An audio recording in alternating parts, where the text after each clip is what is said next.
We are live outside 66 Fort York in front of Cafe, which looks like just that because downstairs they sell coffee and donuts and muffins, but upstairs they sell marijuana. Cafe actually stands for cannabis and fine edibles. So they sell edibles, oils, and weed.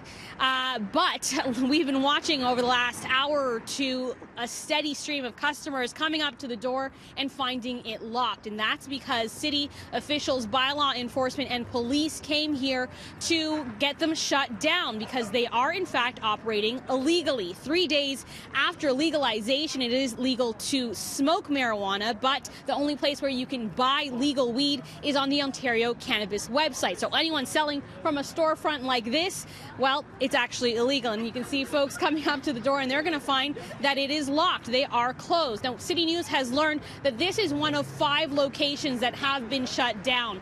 It doesn't seem that any arrests have been made, but it looks like bylaw is enforcing the law in terms of through the landlords and the property owners. So lots of disappointed people here who were looking to get their Friday night started, their weekend started, and were unable to buy marijuana from here. One man we spoke with said he actually did try to buy his weed legally from the OCS website at midnight on Wednesday, but he still has not received it. So that's why he came over here.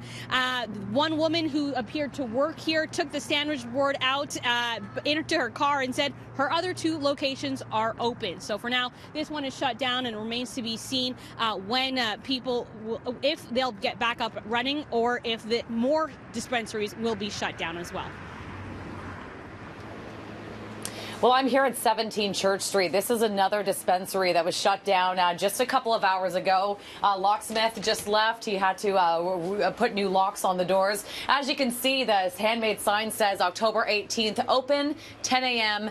till midnight. Of course, this place just shut down by police. I just want to show you what this dispensary looks like. The windows here, you can see they're all covered with poster board. I can tell you that you have to ring a doorbell to get in, and you're watched by cameras. And now I'm going to show you what happened here just a couple of hours ago. We're going to roll some tape of police. So around 4 o'clock this afternoon, police walked into this dispensary. A few minutes later, a stream of customers came marching out. And then we did see officers about an hour after that walking up with 4 to 6 bags full of marijuana and other items seized.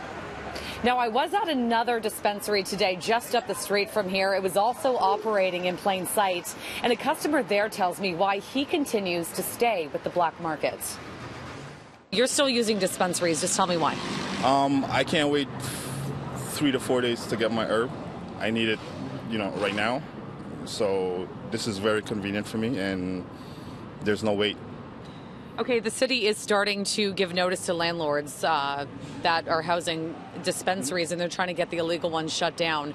Where are you going to go if that happens? That's a good question. That's a very good question. I have no answer to that question right now. You won't go online and buy it the legal way? I tried, but I've been trying for the past 2 days now with no luck.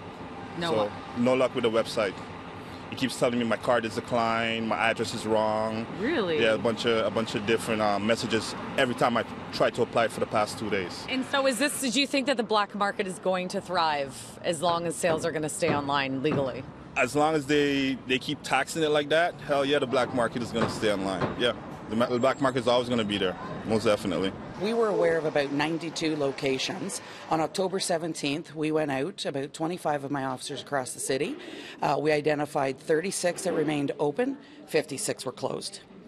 56 were closed. We've generated letters which have been sent to all the landlords of the properties where these businesses are operating to put them on notice about the contravention of the new Cannabis Act. Okay, so the city's going after the landlords. Why not the owners of these businesses? We'll be going after all of them. So the Cannabis Act, the new Cannabis Act the province has passed, allows for penalties for both the operators and the landlords. The landlords have a lot to lose. If they've got illegal operations happening in their properties, they are subject to some severe fines. Now, a lot of people may not understand the rules, so we've given them notice in writing. It's through registered mail, and some are getting hand-delivered today and yesterday as well, so they clearly understand the jeopardy custody that they're putting their properties in, and we'll be following up with actions after that. For those that are knowingly selling, same thing. They know they're contravening the law. That's been very clear for a long time, and we'll be escalating enforcement against the operators as well.